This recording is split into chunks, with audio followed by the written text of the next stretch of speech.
Hello, আসসালামু আলাইকুম রহমতুল্লাহ। আপনাদের সকলকেই স্বাগতম জানাচ্ছি বাংলা ভূত এফএমের আরও একটি নতুন পর্বে। আশা করি আপনারা সবাই ভালো আছেন, সুস্থ আছেন এবং ভালোর দলেই আছেন। আজ পর্যন্ত গল্প তো অনেক শুনিয়েছি অনেক রহস্যময় ঘটনা। প্রতিবারই তো বলেছি ঘটনাগুলো একটি অপরটি থেকে ভিন্ন এবং মারাত্মক লেভেলের। তো ঘটনাগুলোই যদি ভিন্ন হয় এবং বাস্তবতায় পরিপূর্ণ হয়, তাহলে এই ঘটনাগুলো একটি অপরটি থেকে দুর্দান্ত হওয়া সেটি আমাদের হাতে তো আর থাকে না। আজকেও এর ব্যতিক্রম নয়। আজকেও থাকছে আপনাদের জন্য তিনটি তিনটি ঘটনা, যে সকল ঘটনা শোনার পর হয়তো আপনার অন্তর আত্মা কেঁপে যেতে পারে। এই ঘটনাগুলো শোনার জন্য হৃদয়ে যদি পরিপূর্ণ সাহস থাকে, তাহলে এই ঘটনাগুলো শোনার সাজেশন আপনাদের জন্য থাকবে। আর যদি নিতান্তই আপনি একজন ভীতু মানুষ হয়ে থাকেন, তাহলে ঘটনাগুলো শুনবেন না, ভিডিওটাকে এখনই স্কিপ করতে পারেন। এবং যারা সাহসী রয়েছেন, চলুন আপনাদের সঙ্গে নিয়ে আজকের তিনটি ঘটনা আমরা একসাথে পার করি। ঘটনার প্রথম ঘটনাটি লেখক যেভাবে আমাদের লিখে পাঠিয়েছেন, আমরা সেভাবেই পড়ব। তার আগে আপনাদের কাছে ছোট্ট একটা রিকোয়েস্ট থাকবে। আমরা বাংলা ভূত এফএম ফেসবুক পেজ এবং ইউটিউব চ্যানেলে দুর্দান্ত সব সত্য ঘটনা প্রচার করি, যে সকল ঘটনা আপনাদের গায়ে লোম পর্যন্ত দাঁড়া করে দিতে পারে। সো প্লিজ আমাদের সাবস্ক্রাইব এবং ফলো করে সাপোর্ট করতে ভুলবেন না। শুরু করছি আজকের প্রথম ঘটনা। লেখক লিখেছেন, আসসালামু আলাইকুম। ওয়ালাইকুম আসসালাম। আশা করি আপনারা সবাই ভালো আছেন। আজকে আমি আপনাদের সাথে যে ঘটনাটি শেয়ার করব, সেটা আমার এক বন্ধুর কাছ থেকে শোনা। ঘটনাটি ঘটেছে আমার বন্ধুর মামার সাথে। তিনি অস্ট্রেলিয়ায় প্রবাসী আর ঘটনাটা ওখানকারই। তিনি যেভাবে শেয়ার করেছেন সেভাবেই লিখছি। আমার মামার নাম ছিল ডেভিড, আর তার সাথে ঘটনাটা 2018 সালের মে মাসে ঘটে।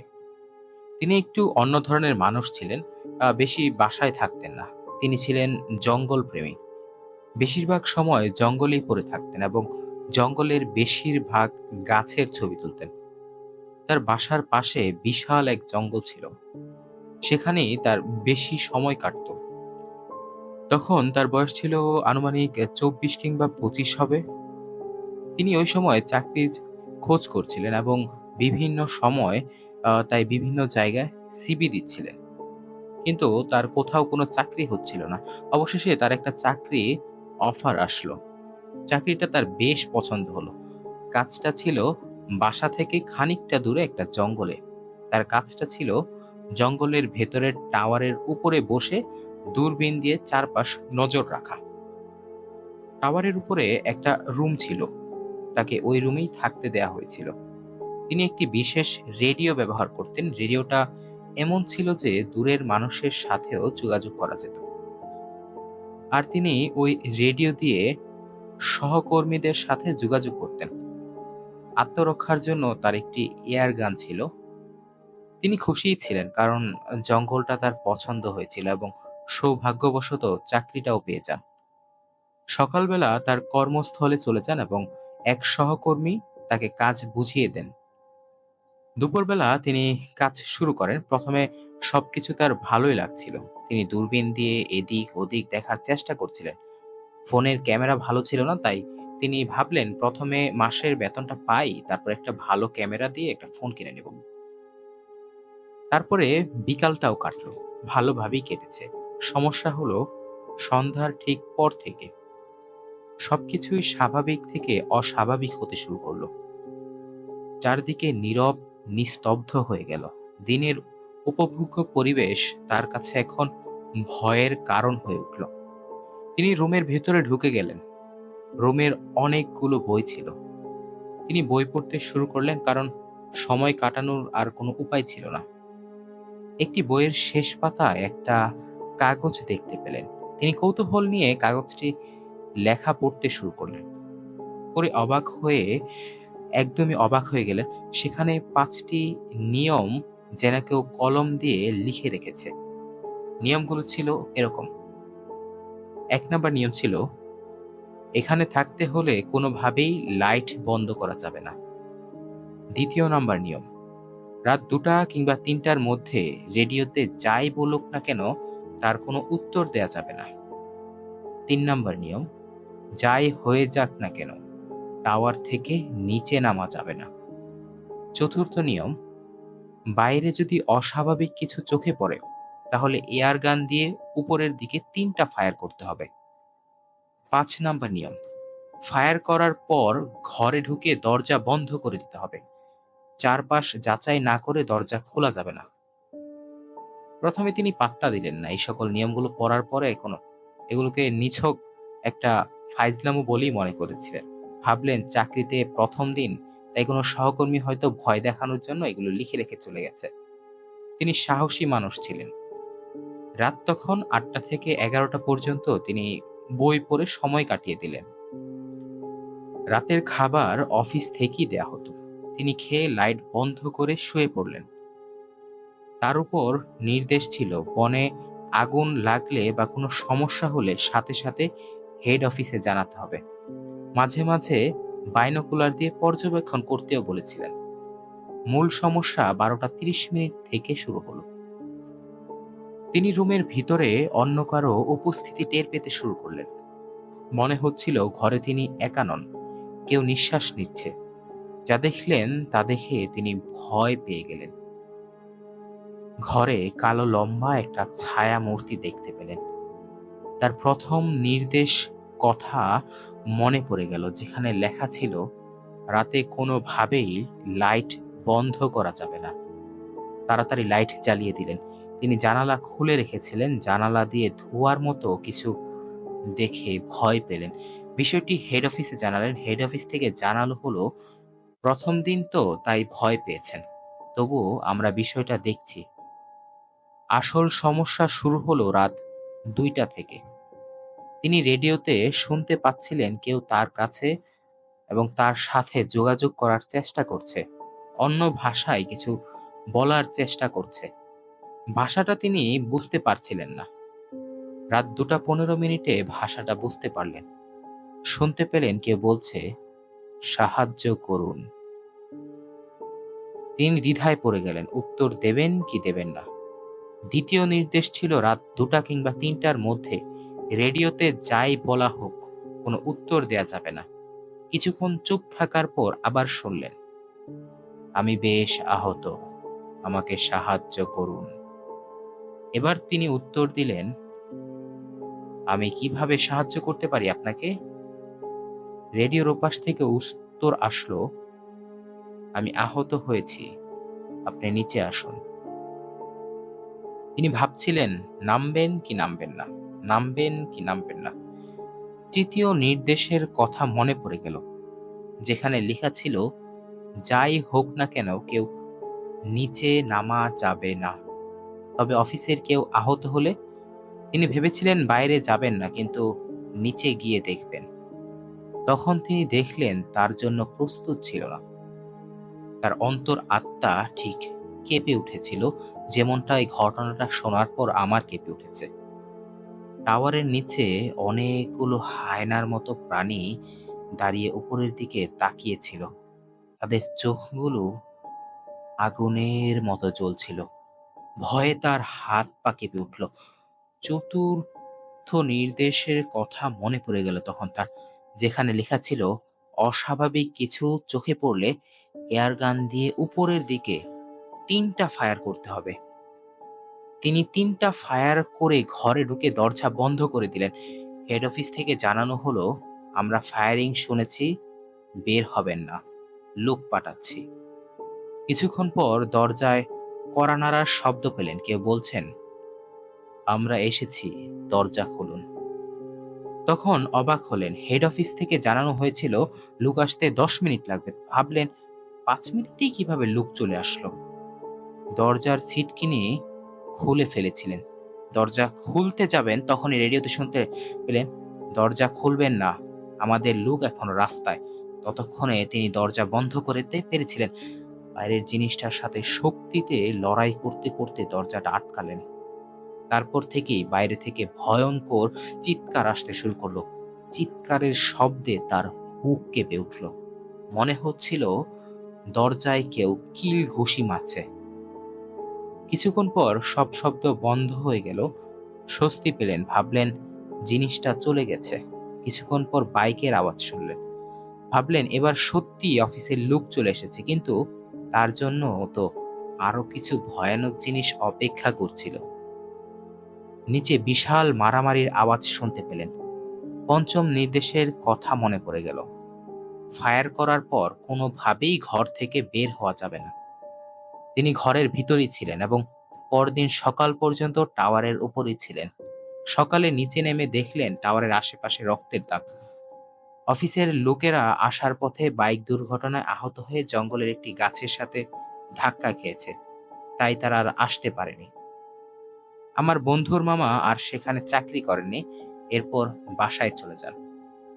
ঘটনাটা নিছক হয়তোবা আপনাদের কাছে কাল্পনিক অথবা বানোয়াট মনে হচ্ছে, তবে এরকম ঘটনা কিন্তু আপনারা যদি ইন্টারনেটেও খোঁজেন, এরকম ফরেন কান্ট্রিতে সচরাচর হয়ে থাকে। কারণ আমার ব্যক্তিগত মতামত অনুসারে আসলে ওইসব দেশে এত, আমার মনে হয় না পবিত্র কোনো স্থান বা জঙ্গলগুলো পবিত্র হতে পারে, এবং হয়তোবা এদের মধ্যে আরো অনেক ডিপ কোনো রহস্য জড়িয়ে আছে। এর জন্য হয়তোবা এই সকল ঘটনা ঘটেছে। যাই হোক, এরপর থেকে আমার বন্ধুর মামা সেখানে চাকরি করেননি। তিনি অন্য একটি চাকরির আ খোঁজ করেন এবং চাকরিটা পেয়েও যান।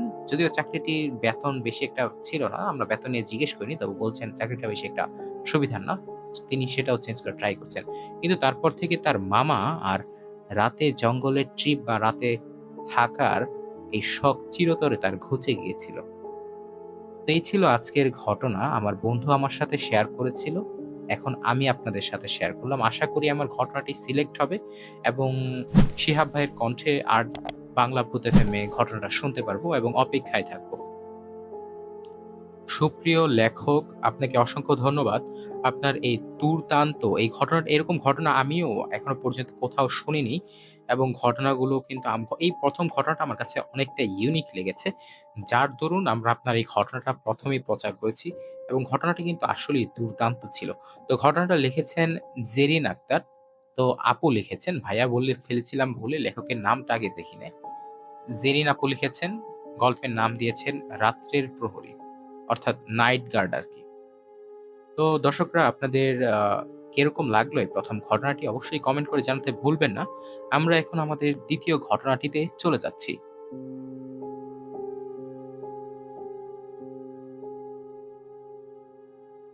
তো লেখক ২য় ঘটনাটি যেভাবে লিখেছেন আমরা আপনাদেরকে সেভাবেই পড়ে শোনাচ্ছি।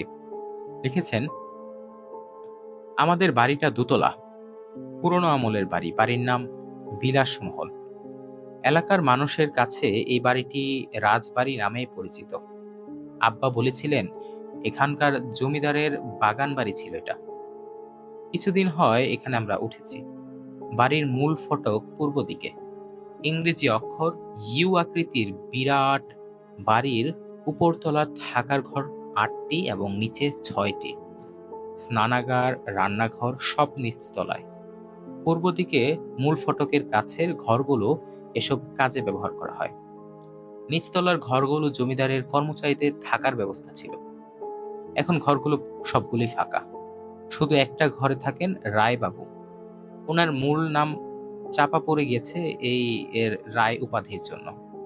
সবাই তাকে রায়বাবু নামেই চেনে। রায়বাবু বেশ অদ্ভুত এক মানুষ, কেমন যেন। এই বাড়ির অতি পুরাতন কর্মচারী তিনি। রায়বাবুর ঘরের ২ ঘর ব্যবধানে আমি একটা ঘর পরিষ্কার করে নিয়েছি আমার জন্য। আব্বা আম্মা আপত্তি করছিলেন, আমি শুনিনি। আব্বা আম্মা আর ছোট ভাই জাহিদ উপরতলার বাসিন্দা। জাহিদ এবার মেট্রিক পরীক্ষা দিয়েছে। এখন তার দিন কাটে জমিদার বাড়ির এদিক থেকে ওদিক ঘুরবে দেবে আর পাখির বাসা খুঁজে খুঁজে। জাহিদের পাখি পোষার অনেক নেশা। বাড়ির পেছনের দিকটায় বিঘা ৩০ মতো জমি, প্রকাণ্ড এক বাগান। অবশ্য এখন ওটাকে বাগান না বলে জঙ্গল বললেই বেশি মানাবে। ওদিকে কেউ সচরাচর যায় না। জাহিদের পাখি ধরার কার্যক্রমের হেড অফিস ওই জঙ্গল। রাত ১১টার কিছু এদিক ওদিক। লোহার গরাদ দেয়া জানালার পাশে চেয়ার টেনে নিয়ে বসে আছি, হাতে কাগজ কলম নিয়ে। একটা কবিতা লেখা পরিকল্পনা করেও লিখতে পারছি না। জানালা দিয়ে বাইরে তাকিয়ে দেখলাম ভুবন ভুলানো জ্যোৎস্নার আলোয় বালিময় মাঠটা চিকচিক করছে। আমার তাজমহলের কথা মনে পড়ে গেল। কোথায় যেন পড়েছিলাম, আহা! তাজমহলের দেয়ালে হীরের গুঁড়োর আস্তর দেয়া ছিল। জ্যোৎস্না রাতে চাঁদের আলো পড়ে ঝিলমিল ঝিকিমিকি করে উঠত তাজমহল। ব্রিটিশরা সেসব নিয়ে গেছে। আমি জানালা দিয়ে মাঠের দিকে তাকিয়েছিলাম এক দৃষ্টিতে। মাঠটা বিরাট। দীঘে অন্তত ১ কিলোর কাছাকাছি তো হবেই আমার ধারণা। খেয়াল করলাম মাঠের ওপার থেকে কেউ একজন আসছে। তার আবছা অবয়ব ধীরে ধীরে পরিষ্কার হচ্ছে। কোনো এক মহিলা আসছেন, গায়ে শাড়ি জড়ানো। এদিকটা অজপাড়া গায়ের মতো। এত রাতে কোনো মেয়ে লোকের বাইরে বেরোনো তো কথা নয়। এসব ভাবতে ভাবতে আমি তাকিয়ে রইলাম ক্রমশ অগ্রসরমান নারীর অবয়বের দিকে। এক সময় খেয়াল করলাম তিনি আমার জানালার দিকে এগিয়ে আসছেন। একবার ভাবলাম জানালা বন্ধ করে দিই, কিন্তু পরক্ষণেই মনে হলো বিষয়টা দৃষ্টিকটু দেখায়। আমি আগের মতোই বসে রইলাম বাইরের দিকে তাকিয়ে। অগ্রসরমান নারী অবয়ব এক তরুণী। তিনি আমার জানালার ধারে এসে দাঁড়িয়েছিলেন। অনুমান করলাম বয়স ১৮-১৯-এর বেশি হবে না কিছুতেই। অপূর্ব রূপ তার, গায়ে কলাপাতা রঙের শাড়ি। খেয়াল করলাম তরুণীর দেহ অলংকারে সুশোভিত। এক রাজকীয় ছাপ তরুণীর চেহারায় স্পষ্ট। আমি যার পরনায় অবাক হলাম। এত রাতে কোনো মেয়ে লোকের এভাবে আমার জানালায় এসে দাঁড়িয়ে কোনো কারণ, না, কোনো কারণ তো খুঁজে পাচ্ছি না। আমি ভাবলাম কোনো বিপদে পড়েই হয়তো এসেছে। আমি জানালার দিকে সামান্য এগিয়ে যেতেই তরুণী মোহময় কণ্ঠে বলে উঠল, আপনারা এসেছেন তবে এ বাড়িতে? আমি বললাম, জি, আমরাই এসেছি। আপনাকে তো ঠিক চিনতে পারলাম না। আর এত রাতে আমার কাছে কি প্রয়োজন আপনার? তরুণী বললেন, আমার নাম কংনা। আপনার সাথে গল্প করতে এলাম। এত রাতে এভাবে গায়ে গহনা নিয়ে একটি মেয়ে লোক আমার মতো অপরিচিত একজন মানুষের সঙ্গে গল্প করতে এসেছে। বিষয়টি আমার কাছে অস্বাভাবিক মনে হলো। আমি বললাম, এত রাতে এভাবে কেউ গল্প করতে আসে? আপনি দিনে আসতেন, তাহলে আমাদের বাড়ির সবার সঙ্গে গল্প করতে পারতেন। কংনা হাসল। আমি তার দিকে অপলক তাকিয়ে রইলাম। কংনার রূপ অপূর্ব। আমি নিজের ভেতরের অস্থিরতা অনুভব করছি। কংনা প্রসঙ্গ পাল্টে জিজ্ঞেস করলেন, আপনি লেখালেখি করেন, তাই না? আমি জিজ্ঞেস করলাম, লেখালেখি করি কিভাবে বুঝলেন আপনি? কংনা আবারও হাসল। অপূর্ব সে হাসি, ঝংকারে আমি আসলে বিমোহিত হয়ে যাচ্ছি। সে বলল, আপনি সামনে কাগজ কলম নিয়ে বসে আছেন, তাই দেখে অনুভব করে নিলাম। আমি বললাম, আমি গিয়ে বাড়ির মূল দরজাটা খুলে দিচ্ছি, আপনি ভিতরে আসুন। কতক্ষণ এভাবে দাঁড়িয়ে থাকবেন বাইরে? কংনা এলো না। সেভাবেই দাঁড়িয়ে থেকে কথা বলতে লাগলো। এক পর্যায়ে সে বলল, আচ্ছা লেখক, লেখক সাহেব, আপনি কি লিখছেন? পড়ে শোনাবেন? আমি বললাম, একটি কবিতা লিখছিলাম। কংনার অনুরোধে সেটা আবৃত্তি করতে শুরু করলাম। কংনার আবৃত্তি শুনে বলল, বাহ কবি সাহেব, আপনি তো বেশ ভালো লেখেন। আপনার কণ্ঠও তো অসাধারণ। আমি বললাম, আপনার সাথে কথা হলো, অথচ আপনি কোথায় থাকেন বললেন না তো। কংনা নামে সে মেয়েটি বলল, এই তো এদিকেই থাকি আমি। আমি ঠিক বুঝতে পারলাম না কংনা কোথায় থাকে, তবুও মাথা নেড়ে বললাম, ও আচ্ছা। কংনা হঠাৎ বলল, কবি সাহেব, অনেক রাত হয়েছে, আপনি শুয়ে পড়ুন, আমি আজ আসি। সময় পেলে কাল আবার আসবো না হয়। কংনা চলে যাচ্ছে। আমি নিষ্পলক দৃষ্টিতে তাকিয়ে আছি তার গমনের পথের দিকে। কংনার নূপুরের আওয়াজ ক্ষীণ হতে হতে একসময় ইথারে মিলিয়ে গেল। সেদিনের পর থেকে একই সময়ে আমি জানালার ধারে বসে থাকি কংনার আগমনের অপেক্ষায়। কংনা আসে, জানালার ধারে দাঁড়িয়ে কংনা কিছু গল্প করে, তারপর আবার ফিরে যায়। আমার ভেতর তখন এক নিদারুণতা, শূন্যতা সৃষ্টি হয়। মনে হয় যদি আরো কিছুক্ষণ গল্প হতো, তবে মন্দ তো হতো না। আমাদের গল্প হয় বিভিন্ন বিষয়। তখন কংনার সঙ্গে আমার পরিচয় বেশ কিছুদিন পেরিয়ে গেল। একদিন কংনা বলল, কবি সাহেব, আপনি চাইলে একদিন আমরা হাঁটতে হাঁটতে গল্প করতে পারি। আপনাকে একটা জায়গায় নিয়ে যাব। আমি বললাম, তা যায়, তবে কোথায় নিয়ে যাবেন আমাকে? কন্যা রহস্যময় হাসি দিয়ে বলল, সে গেলেই দেখতে পাবে। আমি মাথা নেড়ে সম্মতি জানালাম। সেদিন অমাবস্যা। মেঘমুক্ত রাতের আকাশে বহু আলোকবর্ষ দূরের তারারা শামিয়ানা টানিয়েছে যেন। রায়বাবু আমার ঘরে বসে আছেন, পান চিবাতে চিবাতে এটা ওটা নিয়ে আলাপ করছেন। রায়বাবু হঠাৎ বললেন, আচ্ছা, আপনার রাতে কোনো অসুবিধা হচ্ছে না তো? আমি বললাম, না, অসুবিধা কিছু নেই তো, বেশ ভালোই যাচ্ছে জায়গাটা। রায়বাবু কিছুটা গম্ভীর হয়ে বললেন, কেউ এসে বিরক্ত করছে না তো? আমি কংনার কথা চেপে গিয়ে বললাম, না, কে বিরক্ত করবে আবার? কেউ তো আসে না এদিকে। রায়বাবু এবার কিছুটা নড়েচড়ে বসে বললেন, না এলেই ভালো। আর রাতে কেউ এলে কথা বলতে যাবেন না। দরজা জানালা ভালো করে লাগিয়ে ঘুমাবেন বাবু। আমি মাথা নেড়ে সম্মতি জানালাম।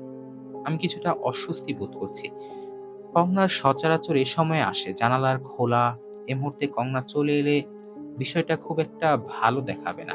আমি বললাম, রায়বাবু, আমার শরীরটা আজ একটা বেশি ভালো নেই। আমি একটু ঘুমোবো, ঘুমানোর প্রয়োজন আছে। আপনি একটু কালকে সকালে এসেন তো, এখন আপনি একটু যেতে পারেন। রায়বাবু ব্যস্ত হয়ে বললেন, সে কি, আপনি অসুস্থ? তা আগে বলবেন না আমাকে, জ্বর এসেছে নাকি? রায়বাবু আমার গা ছুঁয়ে দেখলেন শরীর গরম কিনা। আমি বললাম, জ্বর টর কিছু না, এমনিতেই দুর্বল লাগছে, ঘুম হলেই ঠিক হয়ে যাবে। রায়বাবু উঠে দাঁড়িয়ে বললেন, আপনি বসুন, আমি এই যাব আর এই আসবো। রায়বাবু বেরিয়ে গেলেন। মিনিট পাঁচেক পর ছোট্ট একটা ঘটি আর টিনের গ্লাস হাতে ফিরলেন। এসেই হাসি হাসি মুখে বললেন, রাতে শোবার আগে এক ঘাঁটি গরম দুধ খাবার অভ্যাস করুন বাবু মশাই। নিন, আপনি খানিকটা দুধ খেয়ে শুয়ে পড়েন, ভালো লাগবে দেখবেন। রায়বাবু ঘটি থেকে এক গ্লাস দুধ ঢেলে আমার দিকে এগিয়ে দিতে দিতে বললেন, আমি হিন্দু মানুষ, আমার দেয়া দুধ খেতে আপত্তি নেই তো আপনার? দুধ কিন্তু স্বাভাবিকভাবেই গরম করেছি। আমি বললাম, আরে না, কি বলছেন, কোনো অসুবিধে নেই। কথা না বাড়িয়ে রায়বাবুর দেয়া দুধটুকু দ্রুত খেয়ে গ্লাস ফেরত দিয়ে বললাম, রায়বাবু, আপনাকে অনেক ধন্যবাদ। আমি এখন শুয়ে পড়বো, আপনি একটু কষ্ট করে আহ, চলে যেতে পারেন। রায়বাবু ডানে বায়ে মাথা নেড়ে বললেন, ধুর, কি যে বলেন, এটুকু তো আমার কর্তব্য। আপনাদের নুন খাচ্ছি, খেয়াল রাখবো না, এমন অধর্ম আমি জীবনেও করব না। আমি এদের এরকম অধর্ম নই। আমি কিছু বললাম না। রায়বাবু গিয়ে জানালাটা বন্ধ করে দিলেন এবং আমি আপত্তি সত্ত্বেও তিনি বন্ধ করে দিয়েছিলেন। শেষে বারবার শরীরের অবস্থা কেমন জানতে চেয়ে বেরিয়ে যাওয়ার সময় বলে গেলেন, রাতে কোনো অসুবিধা হলে কিন্তু আমাকে ডাকবেন বাবু। আমি হ্যাসূচক মাথা নাড়ালাম। রায়বাবু দরজা বন্ধ করে বেরিয়ে গেলেন। আমি দ্রুত উঠে গিয়ে দরজার কাঠের হুকটা আটকে দিলাম। বন্ধ জানালা খুলে দিলাম নিঃশব্দে। কংনা এখনো আসেনি। কংনা সেদিন এলো বেশ কিছুক্ষণ দেরিতে, হাতে ছোট্ট একটা তেলের প্রদীপ। তখন আমি প্রায় অধৈর্য হয়ে উঠেছি। কংনা এসেছে, এসেই জানালার ধারে দাঁড়িয়ে বলল, একটু দেরি হয়ে গেল তো, রাগ হচ্ছে খুব, তাই না? রাগ করবেন না। আমি নির্লিপ্ত ভঙ্গিতে বললাম, না, রাগ হবার আবার কি আছে? কংনা হাসলো, বলল, আপনার অভিমান হয়েছে, আমি ঠিক বুঝতে পেরেছি। আচ্ছা, আর দেরি করব না, আর কখনো হবে না এরকম দেরি। আমি বললাম, আচ্ছা ঠিক আছে। আপনাকে একদিন বলেছিলাম না একটা জায়গায় নিয়ে যাব? আজ সেখানে নিয়ে যাব, আসুন। আমি ইতস্তত করে বললাম, আজই যেতে হবে? ও বলল, জি, আপনার কি কোনো সমস্যা হবে? আমি বললাম, "না, ঠিক তা নয়। আচ্ছা, আমি আসছি।" নিঃশব্দে ঘরের দরজা খুলে বাইরে বেরিয়ে এলাম। রায়বাবু ঘরের দরজা ভিড়িয়ে রাখা। দরজার পাল্লার ফাঁক গলে হারিকেনের মিটিমিটি আলো বেরিয়ে আসছে। আমি ধীরে ধীরে উঠান পেরিয়ে এগিয়ে এগিয়ে গিয়ে দাঁড়ালাম মূল ফটকের সামনে। পুরোনো আমলের ভারী দরজা। খুলতে গেলে ক্যাচ ক্যাচ শব্দ করে। আমি দেয়াল টপকে বাইরে বেরেলাম। কংনা প্রদীপ হাতে ফটকের বাইরে দাঁড়িয়ে আছে। প্রদীপের হলদে আলোয় উদ্ভাসিত কন্যাকে দেখাচ্ছিল ঠিক এক মধ্যযুগের রাজকন্যার মতো। আমি নিষ্পলক দৃষ্টিতে তাকিয়ে আছি ওর দিকে। ঘোর কাটল কংনার কথায়। সে বলল, কবি সাহেব, কি দেখছেন? চলুন যাওয়া যাক। আমি কিছুটা অপ্রস্তুত হয়ে পড়লাম। বললাম, হ্যাঁ হ্যাঁ, চলুন। আমরা বাড়ির সামনের পথ থেকে নেমে পশ্চিমের জঙ্গলের বরাবর হেঁটে চলেছি। খানিকক্ষণ হাঁটার পর বাড়ি থেকে বেশ কিছুটা দূরে জঙ্গলের ধার ঘেঁষে দাঁড়ালাম। এখান থেকে একটা সরু পথ জঙ্গলের ভেতরে ঢুকে গেছে। তবে প্রদীপের আলোয় বুঝলাম বহুদিন এই পথে কেউ আসা যাওয়া করে না। কংনা সেই পথে হাঁটতে শুরু করলো। আমি বললাম, এখন এই আঁধারের ভেতরে যাওয়া কি ঠিক হবে? সাপ বিচ্ছু কিছু তো থাকবে নিশ্চয়ই। অঘটন ঘটতে পারে এই সময়। থাক, লাগবে না যাওয়া। কংনা কিছু বলল না, কেবল আমার দিকে এক অদ্ভুত দৃষ্টিতে তাকালো। তার মোহনীয় দৃষ্টিতে আমি কেমন যেন ঘোরের মধ্যে চলে গেলাম। কংনা আমার আগে আগে হাঁটছে, আমি তার পিছু পিছু তাকে অনুসরণ করছি। দুপাশের সবকিছু যেন হুট করে পরিবর্তন হয়ে যাচ্ছে। এখন আর পরগাছা আবৃত ঘন জঙ্গল দেখা যাচ্ছে না। তার বদলে দেখা যাচ্ছে দুপাশে সারি সারি গাছ। পথটা আগের মতো নেই। বেশ প্রশস্ত রাজপথ হেঁটে চলেছি আমি। বেশ কিছুটা সামনে বহু মানুষের মশাল হাতে দাঁড়িয়ে আছে। আমরা সে ভিড়ের দিকে এগিয়ে যাচ্ছি। একদল রাজসৈনিক মশাল হাতে একটি পাষাণ বেদিকে ঘিরে দাঁড়িয়ে আছে। বেদির ঠিক মাঝ বরাবর একটি স্তম্ভের গায়ে আষ্টেপৃষ্ঠে বেঁধে রাখা হয়েছে একজন নারীকে। তার মাথা নত, চুলগুলো এলোমেলো ছড়িয়ে আছে মুখের উপর। একজন পুরোহিত বেদির উপর আসন করে বসে আছেন, বেঁধে রাখা নারীর দিকে মুখ করে। তিনি মন্ত্র পাঠ করছেন, অতি দ্রুত উচ্চারণ করছেন। দুইজন সৈনিক স্তম্ভে বেঁধে রাখা নারীর চারপাশে স্তূপ করে সাজিয়ে কাঠ রাখছে, তেল ঢালছে, যেন স্তম্ভকে ঘিরে সাজানো হচ্ছে, চিতা সাজানো হচ্ছে আর কি। আমার মনে হলো আমি বহু সময় দাঁড়িয়ে রইলাম সেখানে। এক সময় মন্ত্রপাঠ শেষ হলে পুরোহিত উঠে দাঁড়ালেন। একজন সৈনিক জ্বলন্ত মশাল হাতে এগিয়ে গেলেন স্তম্ভের চারপাশে সাজানো কাঠের স্তূপের দিকে। পুরোহিত ইশারা করতেই লোকটি কাঠের স্তূপের কিনারায় মশাল ছড়ালো। তেলে ভেজা কাঠে দাউ দাউ করে জ্বলে উঠল লাল আগুন। মুহূর্তেই ছড়িয়ে পড়ল স্তম্ভের চারপাশে। স্তম্ভে বেঁধে রাখা নারীটা ক্লান্ত শরীরে সর্বশক্তি এক করে একবার মাথা তুলে চাইল। আমি সবিস্ময়ে দেখলাম স্তম্ভে বাঁধা নারীটা কংনা। আমি চিৎকার করে ছুটে যেতে চাইলাম পাষাণ বেদির উপর জ্বলন্ত অগ্নিকুণ্ডের দিকে, কিন্তু কেউ একজন আমার বাঁ হাত ধরে হ্যাচকা টানে আমার গতি রোধ করল। আমার কানে ভেসে এলো একটি আহ্বান, যেন বহুদূর থেকে কেউ আমাকে বলছে, মালিক, যাবেন না ওই দিকে। ধীরে ধীরে আমার ঘোর কেটে গেল। রায়বাবু আমার বাঁ হাত ধরে দাঁড়িয়ে আছেন, তার আরেক হাতে একটি জ্বলন্ত হারিকেন। আমি চারদিকে তাকিয়ে দেখলাম কংনা তো কোথাও নেই। মশাল হাতে দাঁড়িয়ে থাকা রাজ সৈনিকেরাও নেই, পুরোহিতরাও নেই, অগ্নিকুণ্ডও নেই। শ্যাওলা ধরা পাষাণ বেদি ফাঁকা পড়ে আছে কেবল। বেদির মাঝে ক্ষয়ে যাওয়া স্তম্ভটি কোনো মতে দাঁড়িয়ে আছে মাথা নিচু করে। সবকিছু ঠিক আগের মতো, ঘন লতার পরগাছার আবরণে ঢাকা, গাছে পুরো জঙ্গল আবৃত। নিশাচর পাখিদের ডাক ভেসে আসছে কানে। রায়বাবু হারিকেন উঁচু করে ধরে বললেন, মালিক, চলুন, বাড়ি আসুন। আমি রায়বাবুর সঙ্গে বাড়ির পথে ধরলাম। বহু বছর পেরিয়ে গেছে। আমি এখন রাতে কংনা আসার সময়টা খোলা জানালার পাশে বসে কাটাই। সেদিনের পর থেকে কংনা আর কোনোদিন আসেনি। আমি বহু খোঁজাখুঁজির পরও তার কোনো হদিশ পাইনি। তবে একটা বিষয় আমি লক্ষ্য করেছি, রায়বাবুর চেহারার সঙ্গে কন্যার চেহারার এক অদ্ভুত মিল আছে। যেমনটা থাকে পিতার সঙ্গে কন্যার বা মাতার সঙ্গে পুত্রের চেহারার। সেদিনের পর রায়বাবুকে আমি বহুবার জিজ্ঞেস করেছি কন্যা নিয়ে। তিনি বারবার বিষয়টা এড়িয়ে গেছেন। বলেছেন, "সব রহস্য জানতে হয় না মালিক।" এই ছিল ঘটনা। ঘটনাটা জানালাম। ঘটনাটা আপনাদের কেমন লাগলো? যদি ভালো লাগে বাংলা ভূত এফএম এ শেয়ার করবেন। আমি অপেক্ষায় থাকবো। আমার নাম বিলাস মহল। ঘটনাটা আমি আমার এক বন্ধুর আব্বুর কাছ থেকে কালেক্ট করেছি। ঘটনাটা আমি লিখলাম। তিনি যতটুকু বলেছেন আমি একদম সম্পূর্ণ ততটুকু এবং সেভাবেই লিখেছি। ঘটনাতে আমার কোনো প্রকার সংযোজন আমি এর মধ্যে করিনি। তো ঘটনাটা ভালো লাগলে কিন্তু অবশ্যই শেয়ার করবেন। শিহাব ভাইয়ের কণ্ঠ শোনার অপেক্ষায় থাকবো। ভাইয়া আপনাকে অসংখ্য ধন্যবাদ। আপনি যে ঘটনাটা সেন্ড করছেন এতটা ডিটেইল, এই ঘটনাটা আসলে আমার নিজের পড়তে আসলে আজকে অনেক ভালো লেগেছে। ঘটনাটা কি বলবো? এরকম ঘটনা আমি নিজেও পড়িনি। এই ঘটনার কোনো শেষই নেই। এই ঘটনা যেটা পড়লাম মাত্র, দর্শক আপনারা যদি একটু লক্ষ্য করেন বা চিন্তা করেন, যদি একটু স্থির মনস্ক হয়ে চিন্তা করেন, দেখবেন এই ঘটনা আসলে এই রহস্যের কিন্তু কোনো উন্মোচনই হয়নি। রহস্যের উন্মোচন হয়নি কিন্তু এক নতুন রহস্য কিন্তু দাঁড়িয়ে গেছে। এরকম ঘটনা পড়তে দুর্দান্ত লাগে। তো আশা করি আপনাদের ঘটনাটা ভালো লেগেছে। এতদূর পর্যন্ত যদি আপনি এখনো শুনে থাকেন, যদি আমাদের সাথেই থেকে থাকেন, please hit the subscribe button এবং Facebook পেজ থেকে দেখে থাকলে ফলোটা করতে পারেন এরকমই আরো দুর্দান্ত সব ঘটনা শোনার জন্য।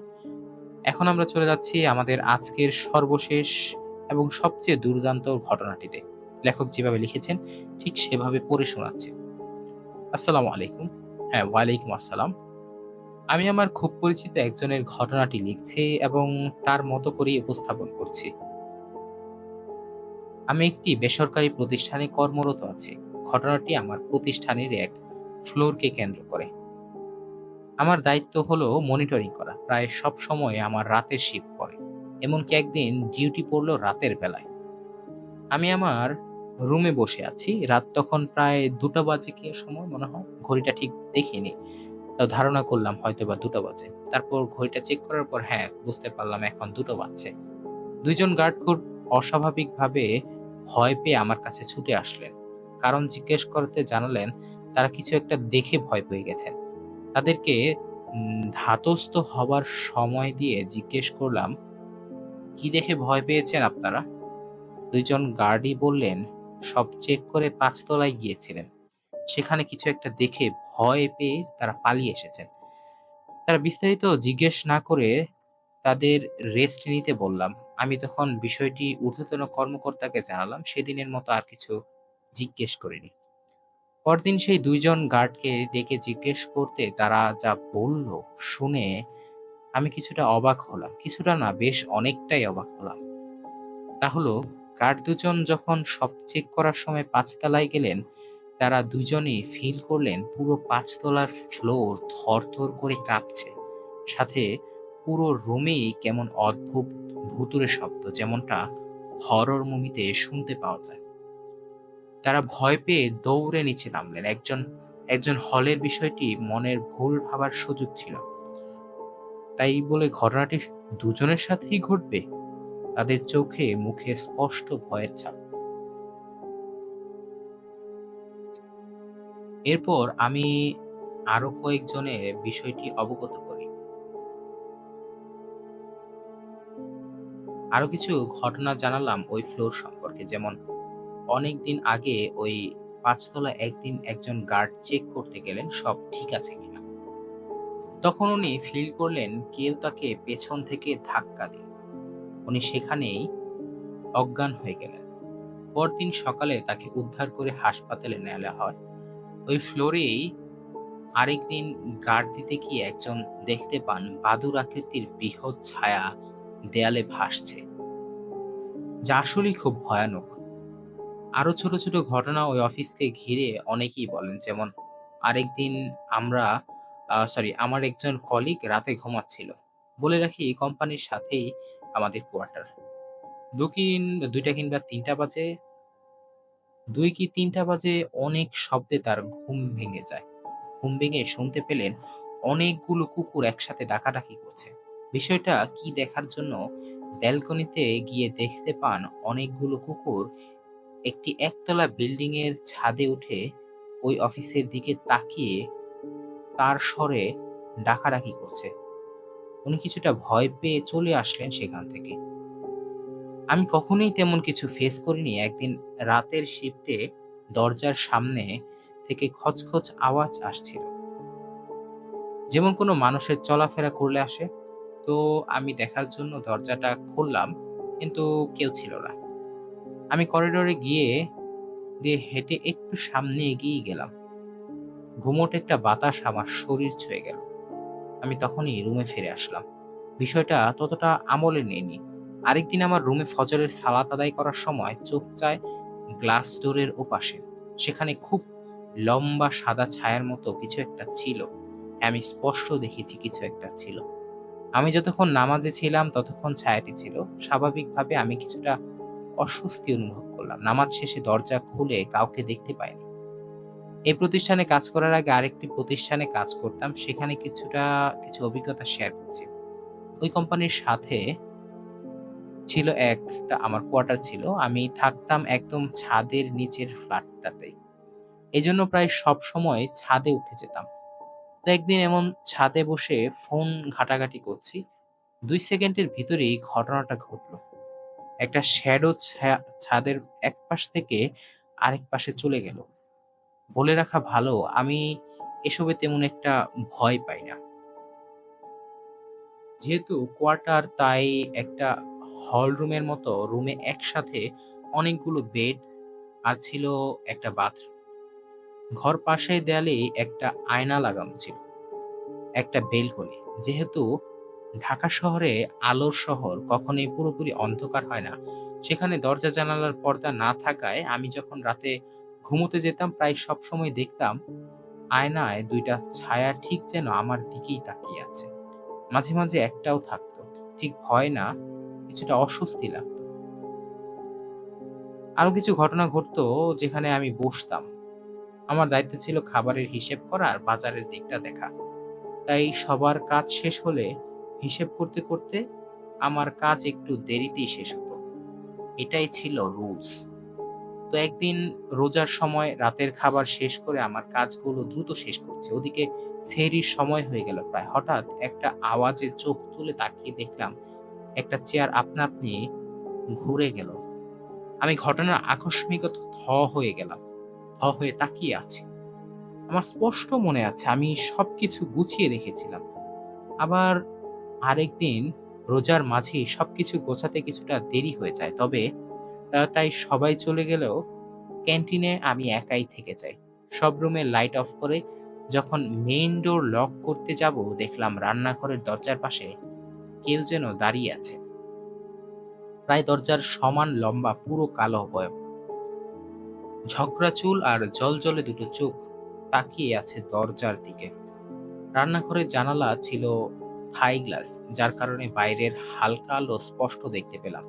সাথে সাথেই রুমের লাইট জ্বালিয়ে সেখানে দেখতে গেলাম, কিন্তু কিছুই দেখতে পাইনি। তো এই ছিল ঘটনা। এছাড়াও তিনি আরো কিছু বেশ ঘটনা শেয়ার করেছেন। সময় করে লিখবো ইনশাল্লাহ আরেকদিন। আমি জিজ্ঞেস করলাম, তিনি ভয় পান না কেন? উত্তরে তিনি বললেন, মা ছোটবেলায় বলতেন সাহস হলো লক্ষ্মী, তাই কিছু দেখে যেন ভয় না পায়। আর তার আরেকটা কথা, সবাই আল্লাহর সৃষ্টি, তাই তাকে দেখে আমি ভয় কেন পাবো? আমি তার মুখোমুখি হব। তো ভাই, সে মুখোমুখি হোক কিংবা না হোক, আমি মুখোমুখি হতে চাই না কখনোই। তো ঘটনাটা বাংলা ভূত এফএম এর সাথে শেয়ার করলাম। যদি ভালো লাগে ঘটনাটা আপনার বাংলা ভূত এফএম ইউটিউব চ্যানেল বা ফেসবুক পেজে শেয়ার করতে পারেন। ঘটনাগুলো ভালোই লাগে আপনাদের শুনতে। প্রশংসা করছি না, তবে যা সত্যি তা বললাম। তো ঘটনাটা শেয়ার করতে পারেন। আশা করি ঘটনাটা আপনাদের পছন্দ হবে। হ্যাঁ, ঘটনাটা লিখেছেন রিফা তামান্না। রিফা তামান্না আপু লিখেছেন ঘটনাটা। ঘটনার নাম দিয়েছেন আতঙ্কের অন্ধকারে। ঘটনাটা বেশ সুন্দর। ঘটনাটা অনেকটা আমার কাছে একদম নতুন মনে হয়েছে। এই ধরনের ঘটনাটা সচরাচর আমরা শুনি না। তো কিন্তু ঘটনাটা আপু আপনাদের কাছে এবং আমাদের অন্যান্য দর্শক বা লেখক যারা আছেন আমাদের কাছে ঘটনা লিখে পাঠান। তাদের কাছে আমাদের একটা রিকোয়েস্ট থাকবে, আপনারা ঘটনাগুলোকে আরেকটু ডিটেইলফুল ভাবে লিখার চেষ্টা করবেন। তাহলে আমরা ঘটনাগুলোকে পড়ে মজা পায় এবং আমাদের যারা দর্শক আছেন তারা শুনে মজা পান। যাই হোক, ঘটনাটা আমার কাছে অনেক ভালো লেগেছে, দুর্দান্ত লেগেছে। পরবর্তীতে আরো ভালো, ভালো ঘটনা শেয়ার করবেন, পাঠাবেন এই আশায় থাকবো। তো দেখা হবে অন্য কোনো একটি পর্বে আরো লোমহর্ষক গা শিউরে ওঠার মতো কোনো ঘটনা নিয়ে, এবং সবকিছুই হবে সত্যতে ঘেরা। গায়ে শিহরণ জাগিয়ে দিব পরবর্তী এপিসোডে। ততদিন পর্যন্ত ভালো থাকবেন, সুস্থ থাকবেন এবং বাংলা ভূত এফএম এর সঙ্গেই থাকবেন।